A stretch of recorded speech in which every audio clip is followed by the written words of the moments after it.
Good afternoon. Today is the 13th of May. I'm still battling with this sunroof cover and it's time to answer some of your questions. I've had quite a lot of them this time. This is the 8th video I've done on the channel to answer viewer questions, and there's quite a lot of them. They're posted over 2 different videos, and so let's get on with it if we can. First of all, I want to say that if I haven't addressed a question in this video, then you'll probably find that I've actually written it in the comments section below. So yes, it's not that I've ignored anybody, it's just some of the questions are easier to ask just actually writing them rather than in the video. But first of all, we have one of my regular viewers, Mr. Trabelli. He says, you live near a Mazda and Kia main dealer. That is correct, it's less than a mile away. Which one for under £20,000, new or used? I really like Mazdas. I had a Mazda 323F when I was at university and it was fantastic. Much better than the car that Ian Seabrook had, by the way. Much better condition. Same engine and transmission, but much better condition than that. And mine was the Innsbruck Special Edition, which had a body kit on it with spats just in front of the rear wheels, like a V6 version of the 323F at the time, and also a rear spoiler and 3-spoke alloy wheels, so it looked a lot better than his one, and it had the standard factory sunroof on it. Now that was a really wonderful car. I've driven other Mazdas since then, later 323F last generation one. That's not a particularly handsome car unless you go for a high spec one, but they are nice to drive. Then an MX-5 on the channel last year, that was brilliant. I've driven a couple of Mazda 3s as well, they're also really good.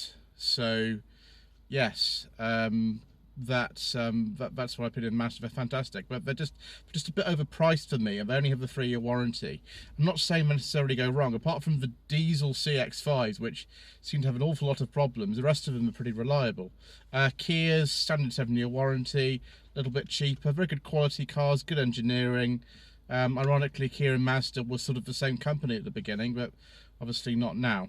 We'll go on to the next question from Mr. Andy G, another long-term channel viewer.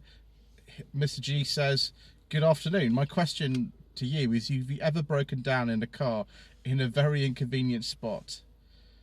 Yes, I have. I have broken down in the MG3, which we used to have. I broke down twice in 2 days because of a bad fuel pump. The fuel pump on the MG3 failed after 4 years and 48,000 miles. We just about got it off the motorway and ran it into Egham, which is just off the M25, and it promptly died by the side of the road. I managed to find a place. I somehow coaxed it off the roundabout, so it wouldn't break down on a roundabout, but I managed to coax it by the side of the road. We waited for the breakdown service for a number of hours because it was a bank holiday weekend in May 2018, and then we had a recovery truck which took us home. The next day I tried to get the car to come to the garage I wanted to have it fixed at, and the car died coming out of the junction. I did a quarter of a mile and then it just died. It wouldn't restart, nothing, stuck. I had to get a passerby to push me back into a side road. That was inconvenient because it was very dangerous. So yes, I have broken down in a bad spot. I've broken down in some other cars as well, but that's the main one actually, which is a bit embarrassing, but there we go, that's the way that it was. New fuel pump was only £100 actually, new official MG one, but I got from the main dealer, so the car was fine the rest of the time. I think they fixed that issue now. It's only in the very early cars like ours was, actually, that was the problem. Colin Hicks says, a general question this time. All the YouTube content creators I've subscribed to have your own Facebook pages. I said, yes, that's right, we all do generally have our own Facebook page. I've got my own one, facebook.com/Lloyd Consulting, if you're asking. Is there a Facebook page that deals with retro and normal cars? I've looked and cannot find anything obvious. I'm often out for walks and spot something, but there's nowhere to share it. If the answer is no, would you consider starting one?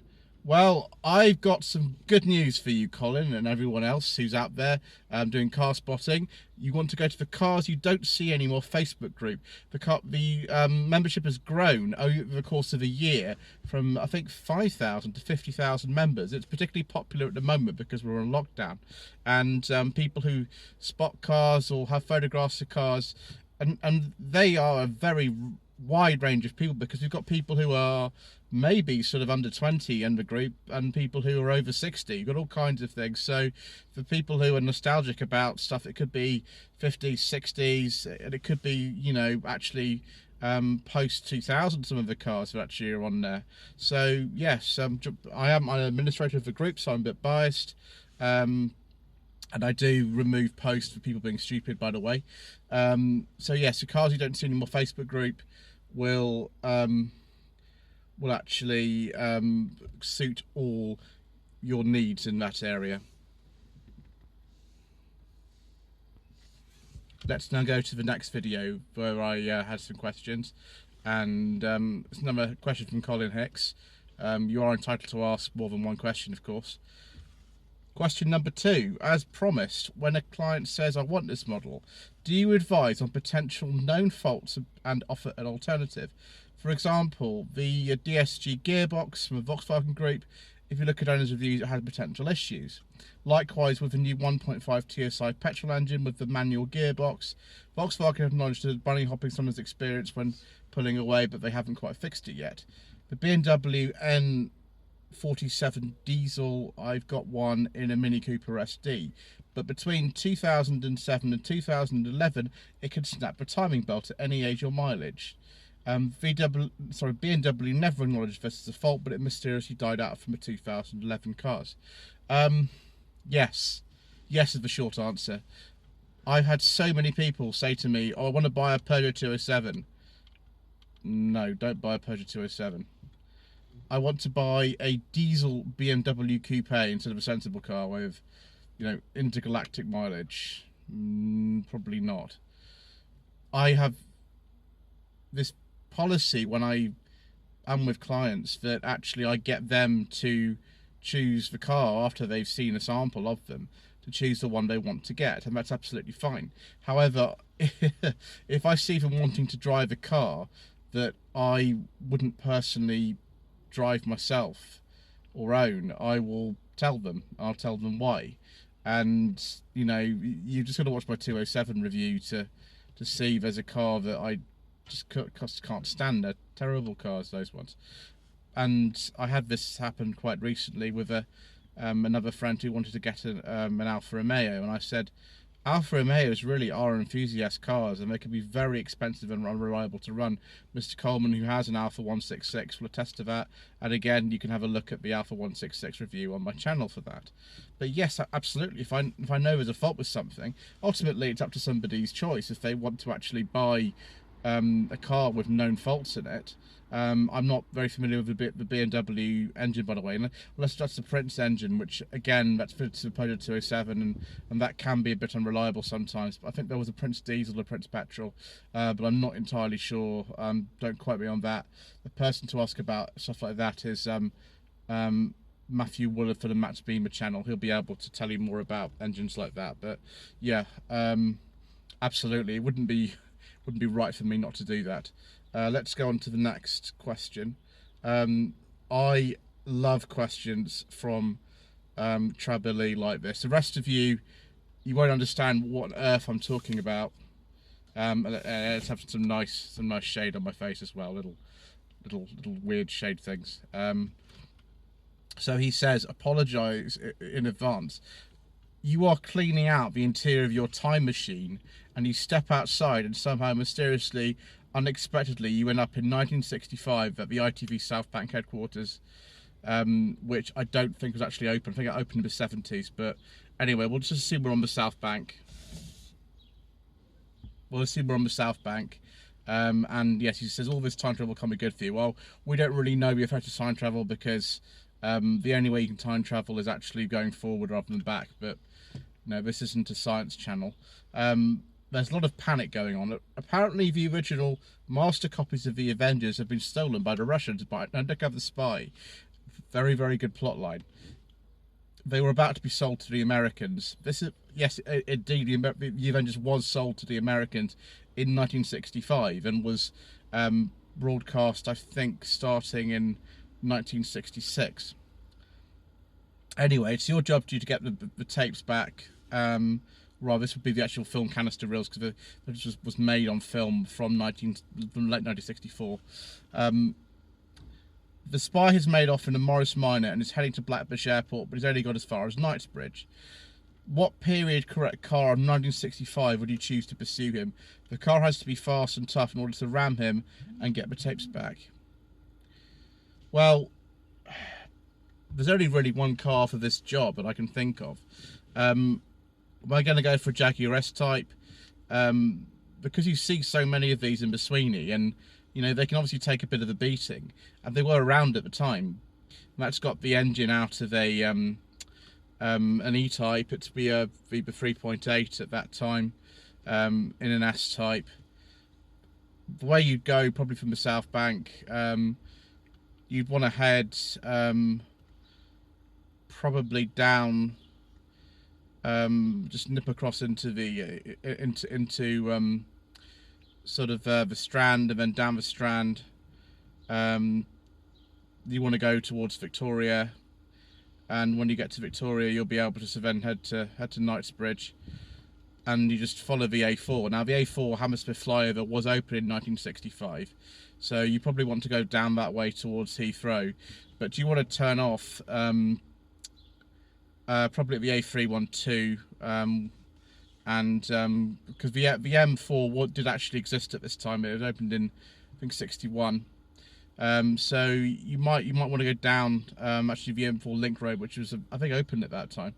So you might go down there, and you go down the A4 a bit further, which will meet the A30 somewhere kind of over. I think it's at Stanwell. It sort of meets that sort of area. And the M3 wouldn't be open at this time, but it didn't open until the 70s. So the A30, you'll be going down there to Blackbush Airport. Hopefully you won't encounter too many speed cameras. Obviously, the speed limit at this time, if it was early 1965, wasn't enforced at all. So you could go as fast as you wanted. And bear in mind, a Jaguar S-Type's got a much faster top speed and better suspension than a Morris Minor. You should catch him somewhere, you know, other side of Staines. So, yeah. I think that's that, and you get your copies back, and you return them to the ABC headquarters, which actually was in Teddington. ITV as a concept didn't really exist until sort of early 80s with the internet, the IBA and things like that. The ITA was just a sort of regulatory body. The ITV brand wasn't particularly used at that time. Anyway, right, Mr. G.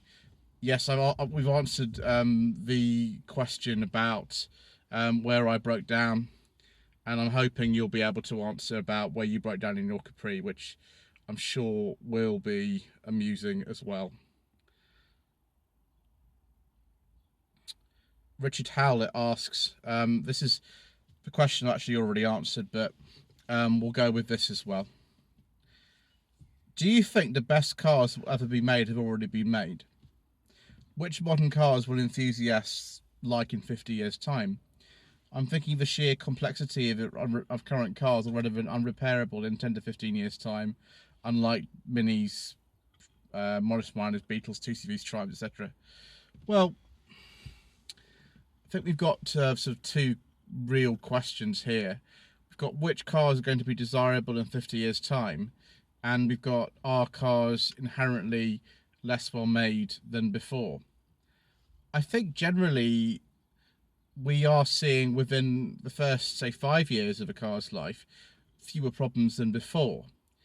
However, as you get older, and you know this is to do with maintenance as well, you have things like plastic thermostat housings breaking in cars like the Astra H that we've got.